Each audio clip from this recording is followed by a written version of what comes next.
Test 2, Section 1. You will hear a woman calling an animal park to inquire about a job. First, you have some time to look at questions 1 to 5.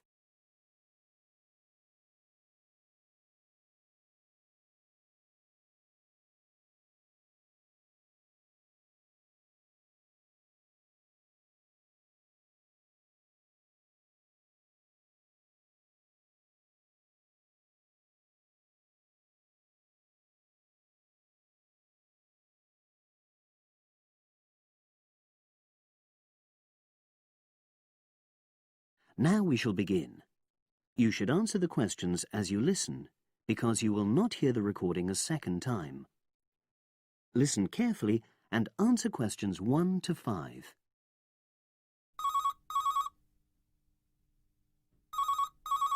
Pinder's Animal Park, hello. Oh, hello. I'm ringing to ask whether you have any jobs available. What sort of work are you looking for? Is that permanent or part-time or... Actually, I'm just looking for temporary work. I'm a student. Oh, right. I'll just get a form and ask you a few questions. Then I'll pass your application on to our recruitment section. Is that okay? Fine, thank you. So, starting with your name. It's Jane Lammerton. Is that Lammerton?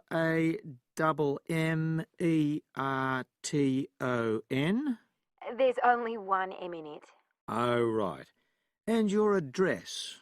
It's 42 West Lane. Right. And is that in Exeter? Yes. Okay. And can you give me your mobile phone number? 07792 430 921. Right. Now, the next thing is, when are you available to start work? I finish college on the 8th of June. That's in 3 weeks' time. But I can't start work till the 11th because I've got a hospital appointment on the 10th of June. No problem. Now, I need to ask you a few questions about the type of job that might be suitable. Do you have any particular kind of work in mind? It doesn't necessarily mean that you will get work in the field that you want, but I can record your preferences. Well, I'd do anything. And I have worked as an assistant animal keeper before, when I was still at school.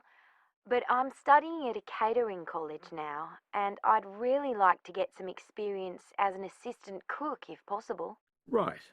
So that's your first choice. Have you done that kind of job before? No, but I've helped my aunt sometimes. She runs a cafe in Exeter. Would you say you've got any relevant skills, then? Well, I'm used to using the kind of equipment you usually find in a kitchen. Before you hear the rest of the conversation, you have some time to look at questions 6 to 10.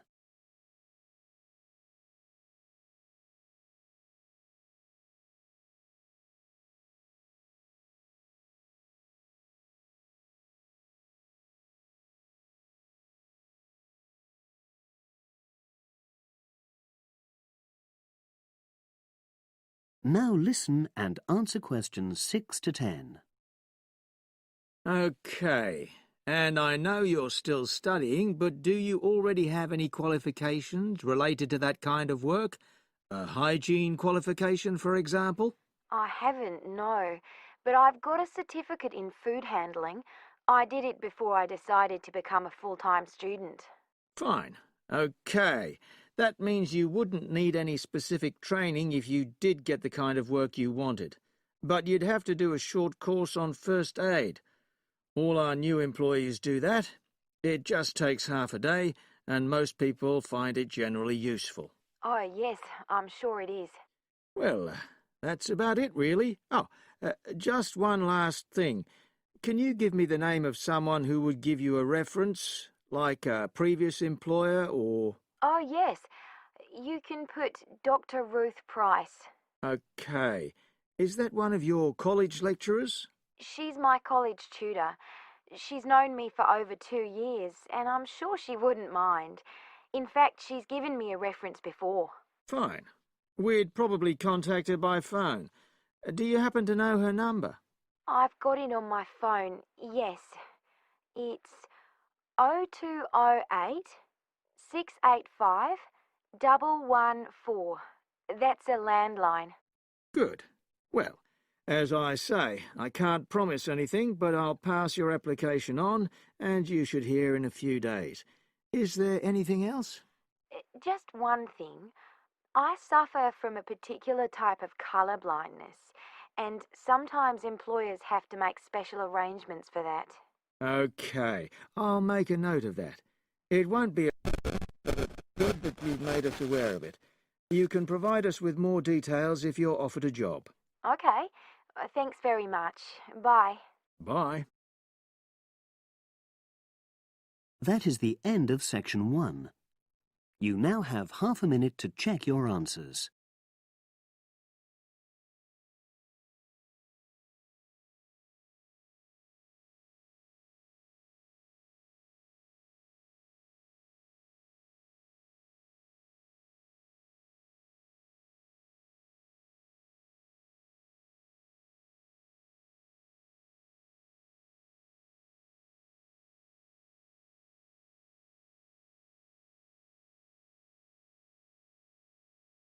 Now turn to section 2. Test 2. Section 2. You hear a club leader giving information to a group of young people who are planning to do a 2-week holiday course at the Tamerton Centre. First, you have some time to look at questions 11 to 15.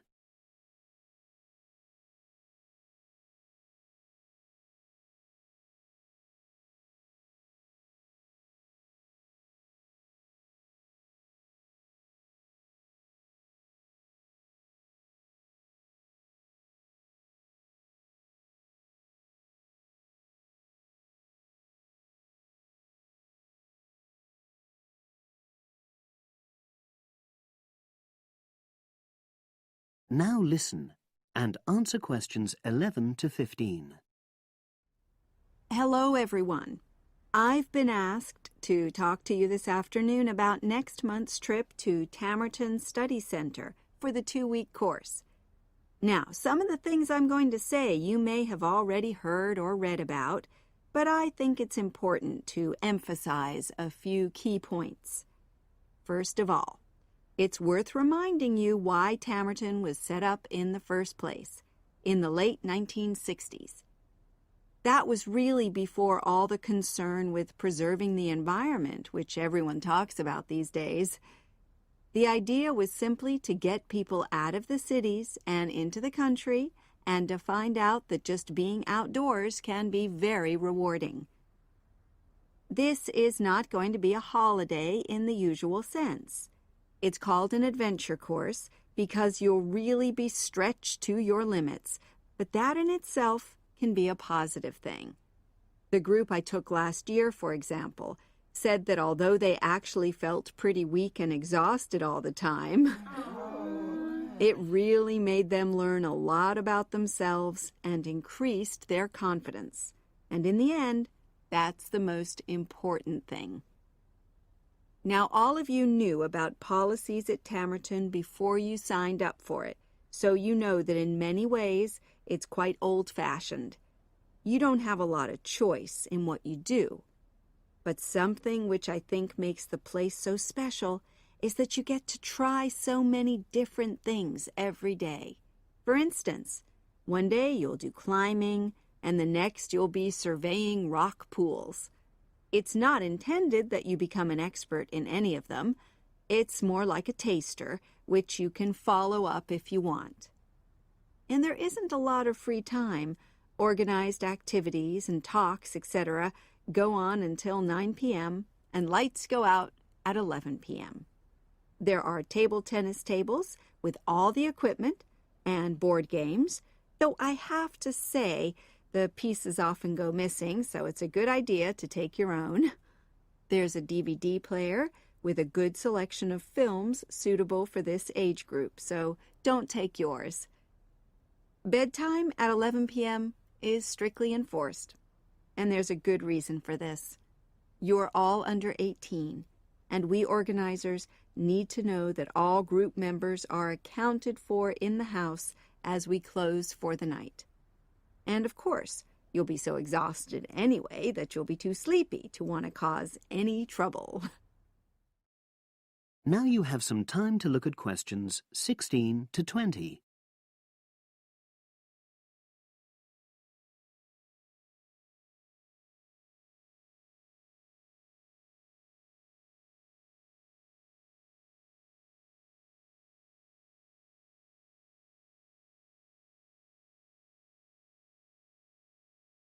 Now listen and answer questions 16 to 20. Now, what should you pack? The information sheet tells you a lot about what clothing to bring. But what about other things? Well, Tamerton House has its own small shop, but anything there is several miles away, so you won't have many opportunities for buying supplies. So in this last part of my talk, I'm going to explain what objects you should take with you to the center, what you can take if you want, and also, very importantly, what you cannot take. Several of you came up to me before this talk and asked whether you can take things like kettles or hair dryers. The answer is there are plenty of these electrical appliances available in the center, and they are of the proper voltage and are checked regularly. Yours may not be, so the rules at Tamerton say you can't bring them into the center because it's considered a fire risk. Remember, it's a very old house. Now, another question was about cell phones. Although you definitely can't have them on during inside talks, you equally definitely need them when you're out on exercises. So they're a must, I'm afraid. Anybody who wishes to talk to me about borrowing a phone for the fortnight, please see me after this talk. Now, the weather's heating up at the moment, and you'll be outdoors a great deal. If you wear proper clothing, especially a hat, sun cream is optional. Also, they sell high-factor cream in the shop, so you don't have to take any of your own unless there's a special kind you use. Now, there's a special note about things like deodorants, which come in aerosol cans. I need to tell you that these are banned in the center because apparently they have the habit of setting off the fire alarms. If you want to take an aerosol can, you'll actually be at risk of being told to leave. And finally, people have been asking about whether they need to take towels. Well, the center does provide 1 towel per guest, which you're required to wash yourself. If you're happy with that, then don't bring another. If not, take one of your own. Just remember how much outdoor exercise you'll be doing and how dirty and wet you'll be getting. That is the end of section 2. You now have half a minute to check your answers.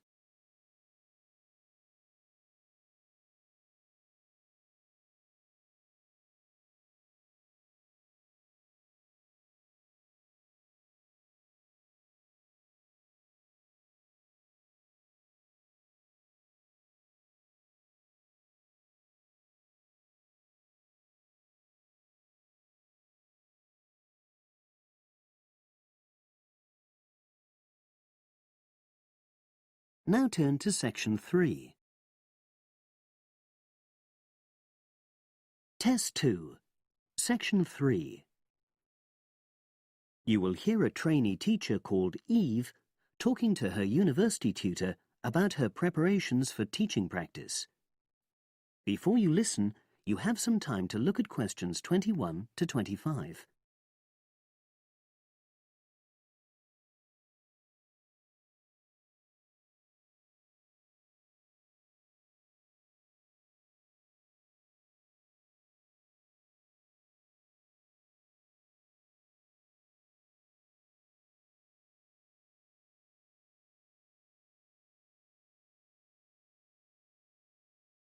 Now listen and answer questions 21 to 25. Hello, Eve. Come in and sit down. How's it going? Fine, thanks. I'm looking forward to my teaching practice next week. Good. Now, you've got 2 classes, haven't you? Year 3 and Year 6. Have you done your lesson plans? Well, I've decided to take the topic of renewable energy. I haven't done a lesson plan for Year 6 yet, but I thought I'd base their lesson on an example of very simple technology. So I've brought this diagram to show you. I got it from the internet. Let's see. A biogas plant. So this is equipment for producing fuel from organic waste. Yes. The smaller container on the left is where you put the waste you've collected. Right, and from there it's piped into the larger tank. That's right. And that's slurry on the base of the larger tank. Right. And what exactly is slurry? It's a mixture of organic waste and water. So is that pipe at the bottom where the water comes in? Yes, it is. As the slurry mixture digests, it produces gas, and that rises to the top of the dome. Then, when it's needed, it can be piped off for use as fuel in homes or factories. It's very simple. I suppose there's some kind of safety valve to prevent pressure build-up? That's the overflow tank. That container on the right. As the slurry expands, some of it flows into that, and then once some of the gas has been piped off, the slurry level goes down again, and the overflow tank empties again. I see. Well, I think that's suitably simple for the age level it's for. I look forward to seeing the whole lesson plan. Thanks. And can I show you my ideas for the Year 3 lesson? Of course. Let's look. Before you listen to the rest of the conversation, you have some time to look at questions 26 to 30.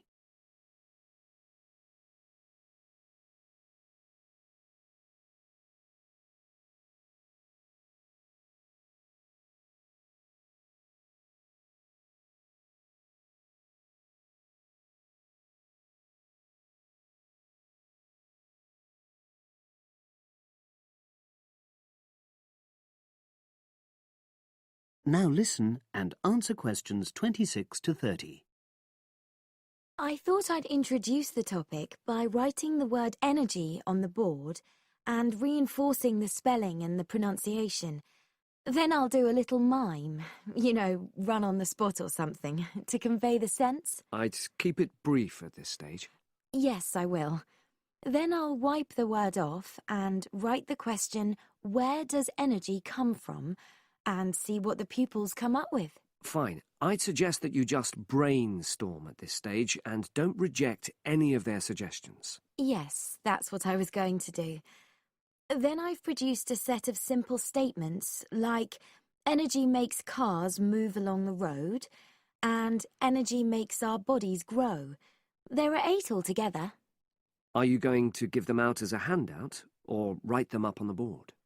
First, them up on the board, and then I'll read them out loud. And I'll get the pupils to copy them out in their notebooks. I'll also ask them to think up one more similar statement by themselves and add it to the list. Good idea. After that, I thought I'd vary things a bit by sticking some pictures up of things like the sun and plants and food and petrol and a running child. And I'll get the pupils to work out what order the pictures should come in terms of the energy chain. I think that's a very good idea. You could move the pictures around as the pupils give you directions. Yes, I think they'd enjoy that. And to finish off, I've made a gap fill exercise to give out. They'll be doing that individually, and while they're writing, I'll walk round and check their work. Good. And have you worked out the timing of all that? It'll probably take you right through to the end of the lesson. That is the end of section 3. You now have half a minute to check your answers.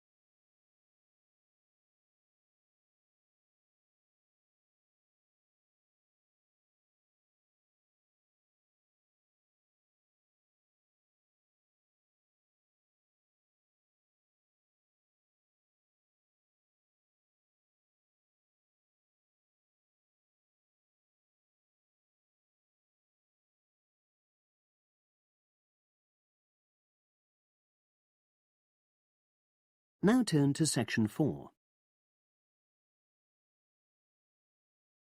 Test 2, Section 4.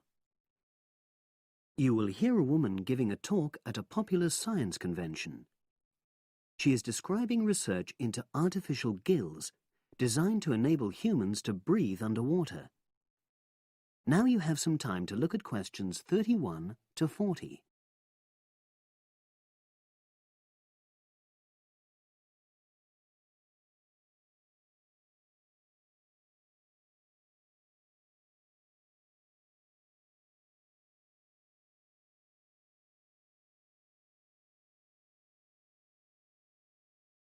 Now listen and answer questions 31 to 40. In my talk today, I'll be exploring the idea of artificial gills. I'll start by introducing the concept, giving some background and so forth, and then I'll go on to explain the technological applications, including a short, very simple experiment I conducted. Starting with the background. As everyone knows, all living creatures need oxygen to live.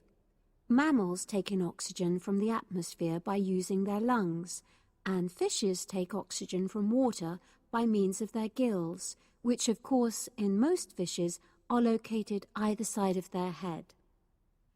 But human beings have always dreamt of being able to swim underwater like the fishes, breathing without the help of oxygen tanks. I don't know whether any of you have done any scuba diving, but it's a real pain having to use all that equipment. You need special training, and it's generally agreed that tanks are too heavy and big to enable most people to move and work comfortably underwater. So scientists are trying a different tack.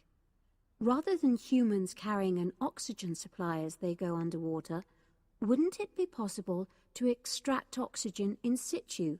That is, directly from the water while swimming. In the 1960s, the famous underwater explorer Jacques Cousteau, for example, predicted that one day surgery could be used to equip humans with gills. He believed our lungs could be bypassed and we would learn to live underwater just as naturally as we live on land. But of course, most of us would prefer not to go to such extremes. I've been looking at some fairly simple technologies developed to extract oxygen from water, ways to produce a simple, practical artificial gill, enabling humans to live and breathe in water without harm. Now, how scientists and inventors went about this was to look at the way different animals handled this. Fairly obviously, they looked at the way fishes breathe, but also how they move down and float up to the surface using inflatable sacs called swim bladders. Scientists also looked at animals without gills, which use bubbles of air underwater, notably beetles. These insects contrive to stay underwater for long periods by breathing from this bubble which they hold under their wing cases.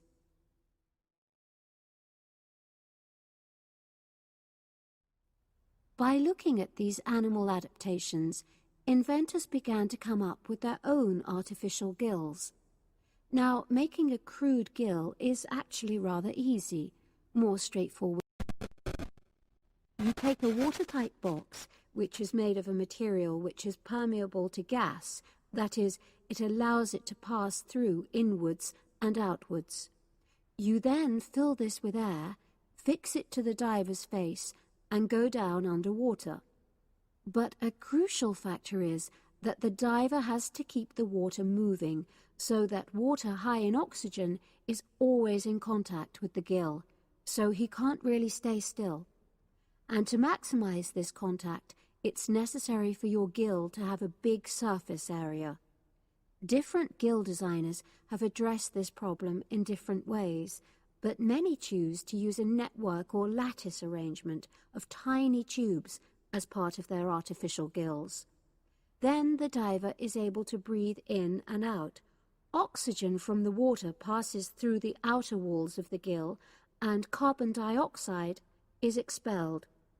In a nutshell, that's how the artificial gill works. So, having read about these simple gill mechanisms, I decided to create my own.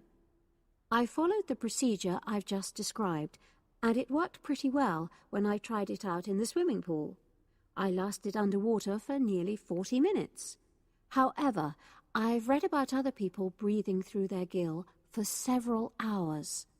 So the basic idea works well, but the real limitation is that these simple gills don't work as the diver descends to any great depth because the pressure builds and a whole different set of problems are caused by that. Research is being done into how these problems might be overcome, but that's another story, which has to be a subject of another talk. Despite this serious limitation, many people have high hopes for the artificial gill, and they think it might have applications beyond simply enabling an individual to stay underwater for a length of time. For example, the same technology might be used to provide oxygen for submarines, enabling them to stay submerged for months on end without resorting to potentially dangerous technologies such as nuclear power. Another idea is to use oxygen derived from the water as energy for fuel cells. These could power machinery underwater, such as robotic devices. So, in my view, this is an area of technology with great potential. Now, if anyone has any questions, I'd be happy to answer. Yes, lady at the... That is the end of section 4. You now have half a minute to check your answers.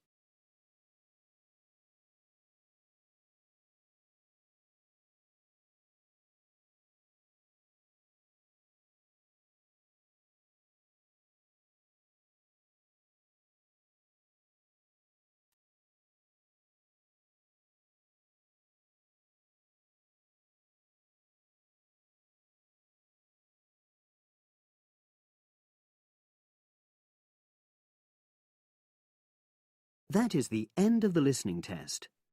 You now have 10 minutes to transfer your answers to the separate answer sheet.